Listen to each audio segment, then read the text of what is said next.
Good morning, friends. We have had an excellent session yesterday with those two stalwarts speaking, and of course, Mr. Anil Thomas has, taken us to a new high. And to tell you frankly, right now, how I am feeling, I'm standing in front of the Mount Everest, and I'm wondering how I'm going to reach there, which all these stalwarts talking about, motivation, inspiration. And now what I am going to speak is about ground realities, about the plastic industry. Friends, I'll just take you along something about our All India Plastic Manufacturing Association, popularly known as AIPMA. If you see, it's a 67-year-old organization having a pan-India presence, membership strength of 2,500, indirect membership about 22,000, representing about 175 Indian cities. These are the affiliated associations wherein AIPMA has got its presentations. Notably among these are National Council of CII, wherein the president is also an elected member. These are the various associations wherein AIPMA is closely associated. AIPMA is one of the founder members of the Plast India Foundation, a body to promote the interest of Indian plastic industry across the globe. These are the various institutions that I was talking about, wherein AIPMA is associated with.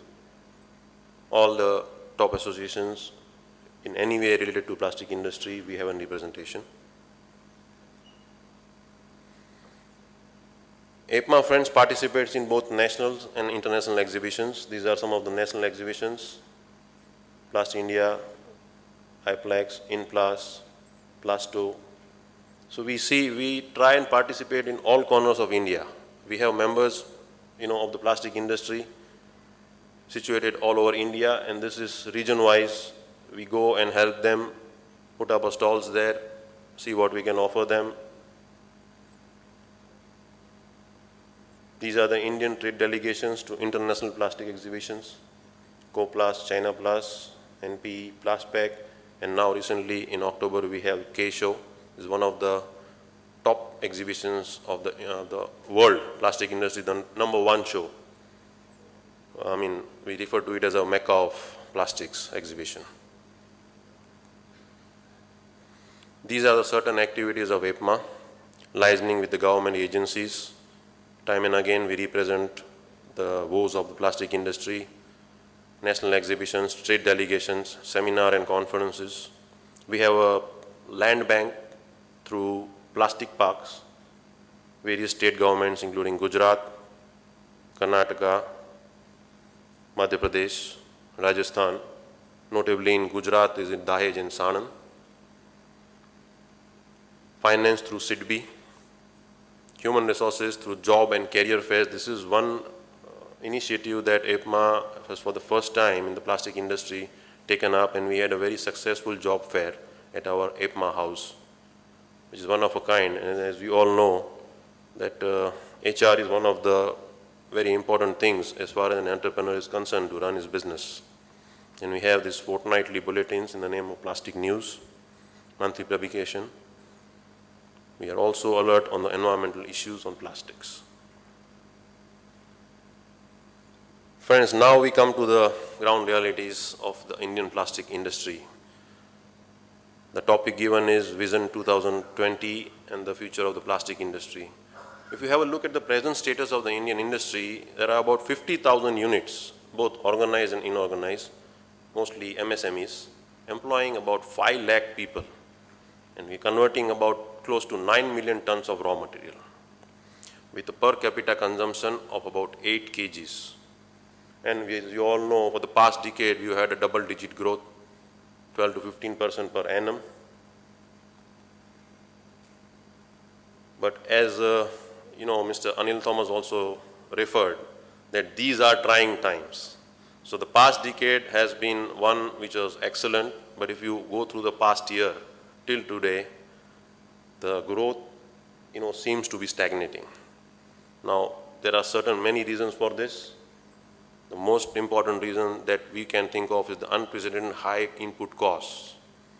The increase in the costs of power, labor, doing business is becoming, a tough proposition. If you see, the return on investments is a big question mark nowadays. The recent decline in profitability due to high input costs are an hindrance to people who want to expand. New entrepreneurs who want to enter the field at this stage are having, some thought, second thought, that suppose I enter this field, I put in an X amount of capital, what would be my return on investment? If you see the free trade agreements that our government is very zealous that way. Whenever we have foreigners coming here, we are more than eager to, show them that such a large-hearted people. But sometimes we end up doing things in which the national interest, is at stake. And as you all know, these free trade agreements, what do? They allow imports at, much lower rates, sometimes at almost zero duty. As a result, what is happening, I'm a processor here manufacturing finished goods. My cost of production and the cost that is being imported from outside is almost double. So that is rendering me uncompetitive. So these are the things from FTAs which, are really hurting us. Now, having said that, every side of the coin, any coin has two sides. One side is what we are seeing today, that if you see the other side of it,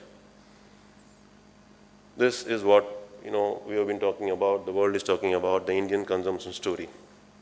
These are just indicative figures of cars, about 6,000 per day.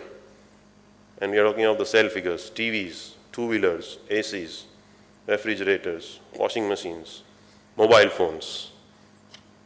Now you will be wondering what I'm, showing these things. This consumption, if you see, a low base of per capita consumption of 8 kgs. Now this consumption of low base per capita consumption again is a food for thought. What lies ahead for the Indian plastic industry? The world average is around 27 kgs. China is around 40 kgs. USA is above 100. So if you put these things into perspective,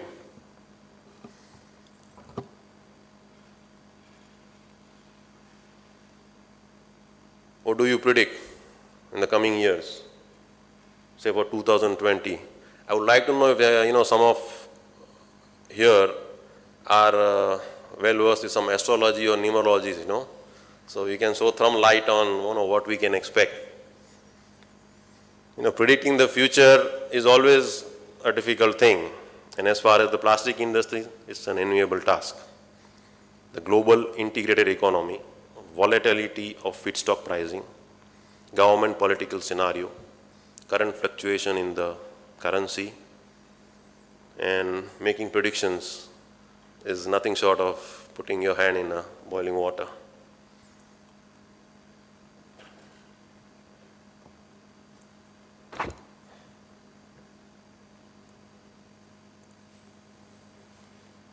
The per capita consumption of 8 kgs is expected to grow to about 20 kgs by 2020. Now this we will see will transform the industry in the following, I would need the slides, Right now, as an processor, if you see my personal experiences, the scenario of plastic industry, which used to be for 10 years, last 10 years, is, slowly changing with global competition, local domestic input costs rising. At this stage, it's not only about the figures or, the volumes, but how to survive.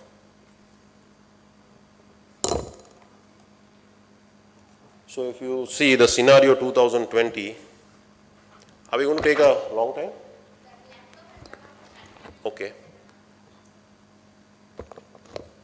So meanwhile, can we have can I have some sharing from all you people sitting here of, would somebody like to share the experience of the present situation of their own company vis-a-vis to, what it has been doing for the last couple of years? Would anybody like to share something?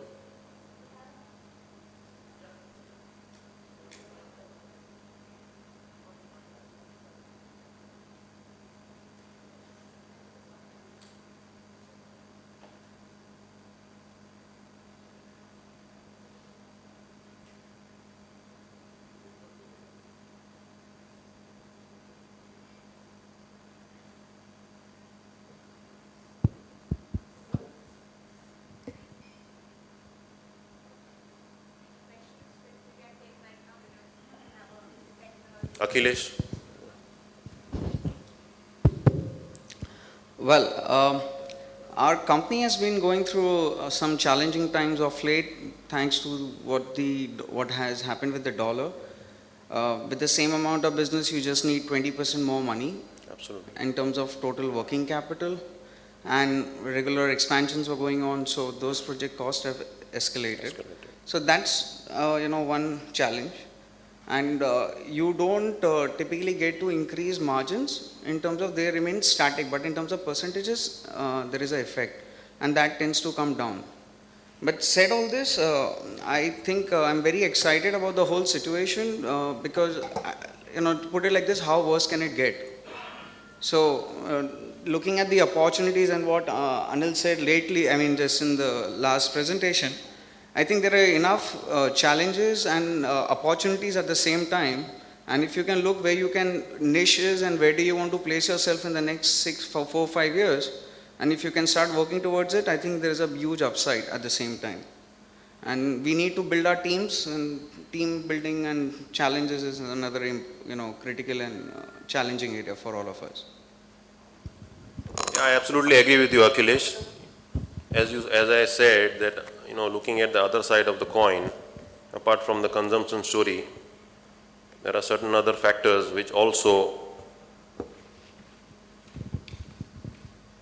are going to help, looking ahead for the plastic industry.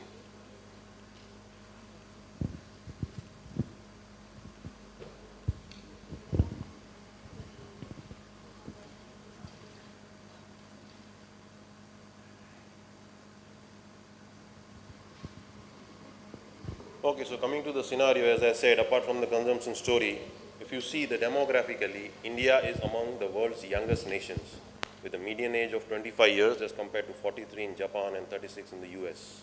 In 2025, you see more than 55% of the population would be working age. With a large working population, India can continue to be competitive globally. I can safely say that this prediction, rest assured that this is going to be achievable. Population factory, as you all know, is one thing, works 24/7, negligible costs, high on returns. So if you are going to achieve this target, the requirements associated with a large population is there for all of us to see. As per various forecasts, and with that kind of population to support, the Indian GDP is set to rise from 4 trillion to about 6 trillion by 2020, and the per capita income of about US dollars 4,500. Disposable incomes to rise substantially. I'm sure with the population and the demographic figures, this is going to be one big boost. And all of these factors are going to lead to some growth enablers. And what are they? India has approximately about 220 million households, with more than 30% of the population living in 5,000 cities and towns. 13 million people enter India urban workforce each year. The Indian population, which is grow at about 1.5% from about 2005 to 10. It is estimated that by in the next decade, we'll have about 25% of the world's total workforce. Now that is a, very plus point, big plus point if you see 25% of the world's total workforce. Now if you see, another enabler is the lifestyle. India spends on all these: clothing, fashion, beauty, wellness, electronics, furnitures and fixtures, food and grocery. Products of all these segments have a substantial amount of plastic content in it. So this again opens up a huge opportunity for the processing sector. Healthcare. As we all know, healthcare is one of the important factors of a growing nation. As we prosper as a society, our spending on healthcare is going to increase multifold. Use of plastics has contributed to increasing the life expectancy of our population. Considering the usages, if you see, medical plastics has brought a revolution. Manufacturing of urine and blood bags, medical packaging, colostomy tubes, IV dressing, oxygenator tubes, infusion sets. These are a few products just to name which involve a lot of plastics, and these are all set to grow multifold. Coming to the infrastructure spending. On this level, poor infrastructure is a major contributor to India's inability for growth. The government has realized this. The emphasis is now on increasing the spending in this sector. If the current and the next 5-year plans outlay are hold true, then this will give us a big boost to the consumption of plastics in the section of infrastructure. Agriculture, as we all know, is the backbone of our Indian economy. To support the population explosion, a second green revolution is expected. Particularly, it is production being planned in a big way. The government, to enhance the yields, agriculture, conserve water, and provide safe storage for the agricultural production. It is a fact today that substantial amount of agricultural produce goes waste due to lack of proper packaging and timely transportation because of the short shelf life that these agricultural produce have before it reaches the consumers. The use of plastics can, to a big extent, mitigate the loss that we face because of this agricultural produce.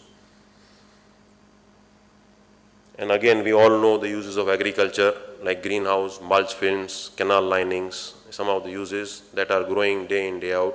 And of course, the government itself is very keen to help plastics grow in agriculture, and plastic culture is one of the main areas of thrust as far as the Indian government is concerned. Water again is supposed to be a scarce resource for the country and also the continent.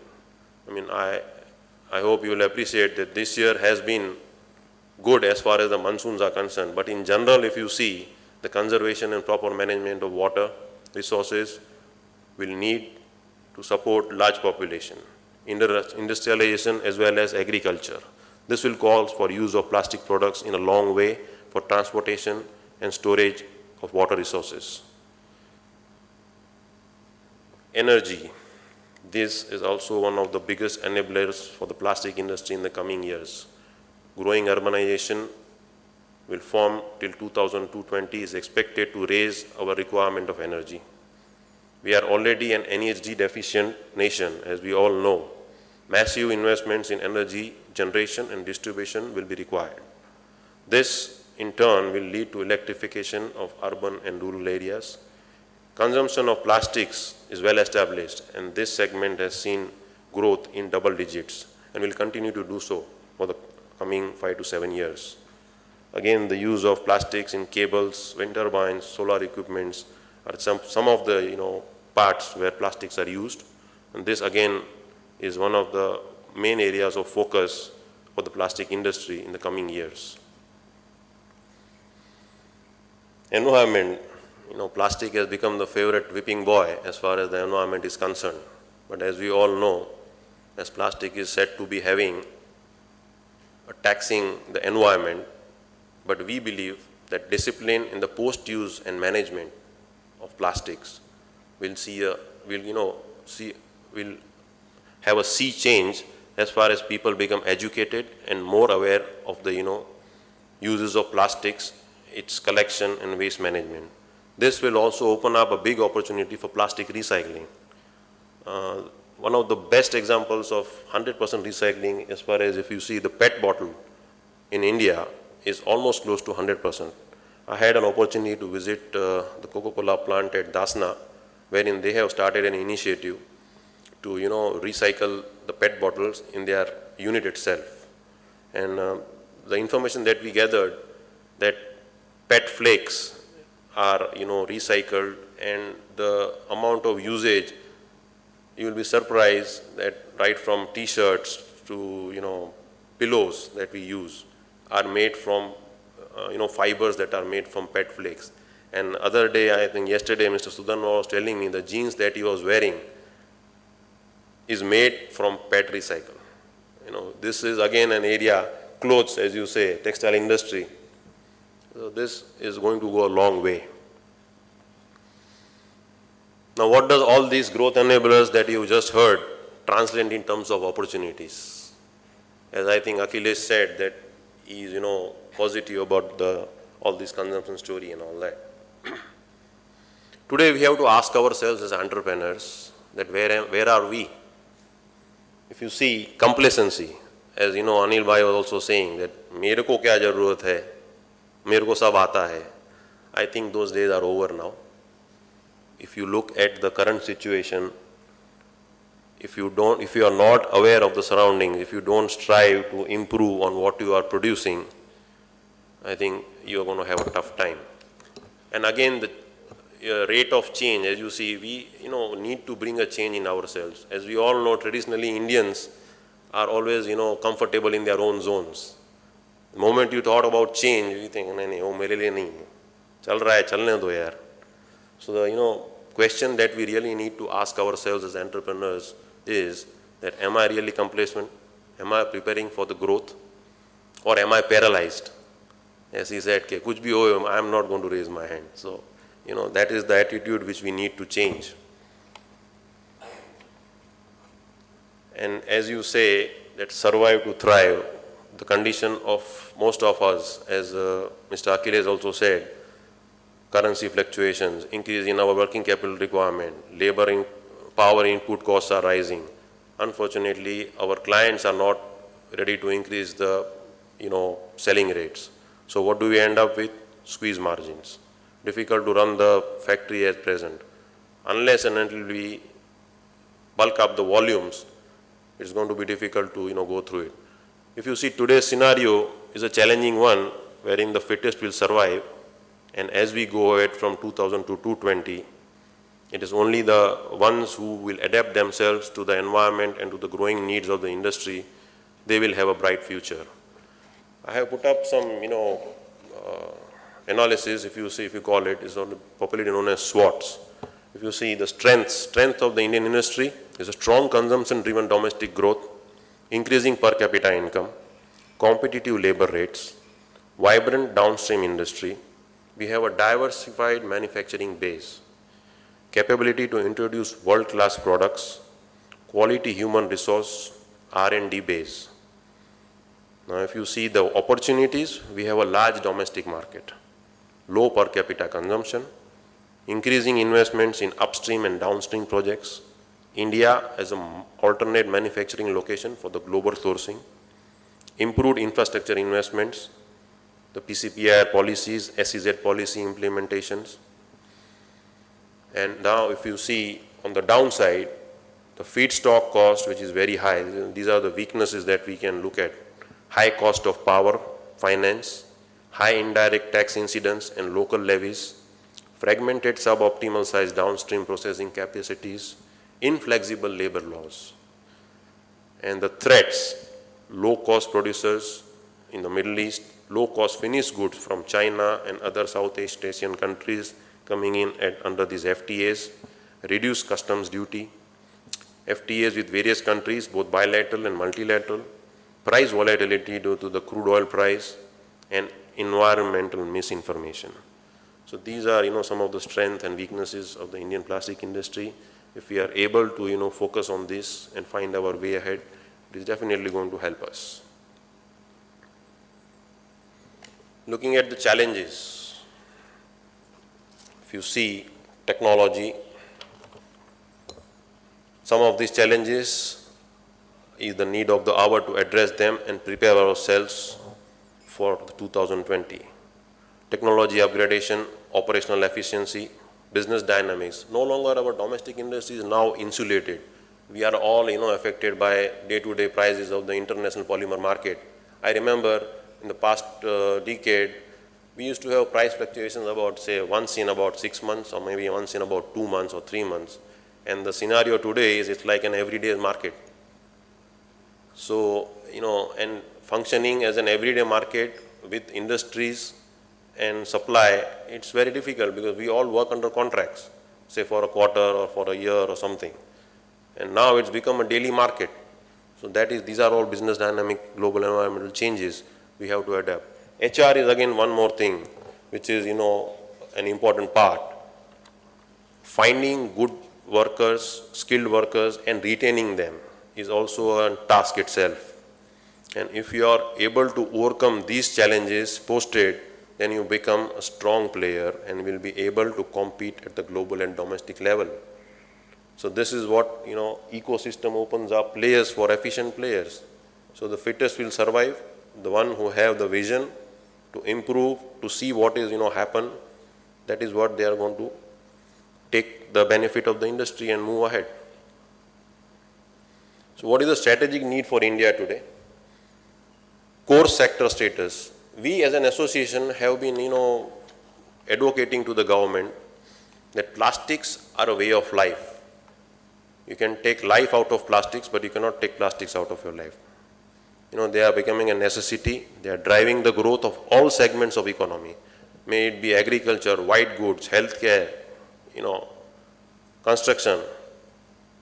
In effect, it deserves a core status, and that will be a main pillar of support for the Indian economy. This is the strategic need of our country. If we fail to address this, this can lead to consequences entirely because of the import dependence, which will burden the Indian economy, and the balance of payment will be skewed. Government policies, initiatives, and interventions. What is it that we are looking at to the government? Looking at the larger canvas, a long-term scenario, AIPMA has been advocating appropriate government policy initiatives, but timely support to the industry, incentivizing capital inflow, technology in plastic processing sector. We are hopeful that the government will rise to the occasion, and some of the initiatives required from the government include acute shortage of working capital, enhancement of working capital needs for SMEs, is the need of the hour, increase in the import duty on finished goods, uniform and rationalized government levies throughout India. Excise duty, we feel that it should be brought down to 8% to make the industry more competitive, so that the costing also comes down and the common man benefits from them. Increase in the duty structure so that the duty drawback rates are increased. This will also boost the export. Technological upgradation in line with the Indian textile industry initiative. This is what we are striving at. And apart from the government initiatives, the technological intervention and the UNIDO initiatives. Friends, I would like to take you back. Our association with UNIDO is one of the prime reasons that we are here today. And UNIDO ICAM program is really one of a kind, wherein you all know you all are cluster members. Some of them you are not cluster members. For their benefit, I would like to tell them that UNIDO has adopted about 100 units all over India in the plastic field. What they do is they have a consultant who visits your factory. They do the gap analysis of your factory, your production, your sales. After having a look at that, they suggest you ways to improve your productivity, so that in turn you can increase your product profitability. They are also helping you in technological upgradation by getting energy audits. They are also by participating in various exhibitions and delegations, both nationally and abroad. And in this view, their director, Mr. Dakad, had taken the initiative along with Mr. Deepak Balani, and now Mr. Deepak is continuing the good work. I can assure you from this platform, Mr. Deepak, that AIPMA will support you in all the ways so that this UNIDO program, which is slated to end by this year end, is extended for next few years.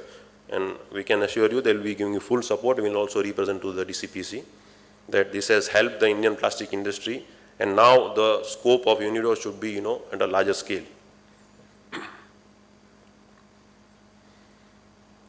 And finally, that the bond theme that was given today by Archana, that diamonds are forever. But diamonds are forever once they are out of the mine and they are polished. So that is what we need to do. If you see, Indian plastic industry today needs the winds of change. Let us be the change. And I would like to end my small session with a few lines. वो जीवन ही क्या जिसमें कोई लक्ष्य न हो, वो लक्ष्य ही क्या जिसे कोई जुटाने वाला न हो, भारतीय प्लास्टिक उद्योग का लक्ष्य हमारे सामने है दोस्तों। आओ हम तुम मिलके इसे जुटाएं, एक समृद्ध भारत की ओर अपना कदम बढ़ाएं। Thank you.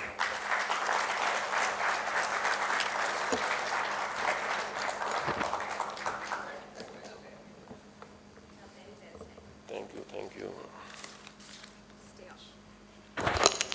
Very, very well said. I think that is what is the need of the hour. And I will want to invite Mr. Deepak Balani on the stage to give a memento of our appreciation, please. A round of applause for the President of AIPMA.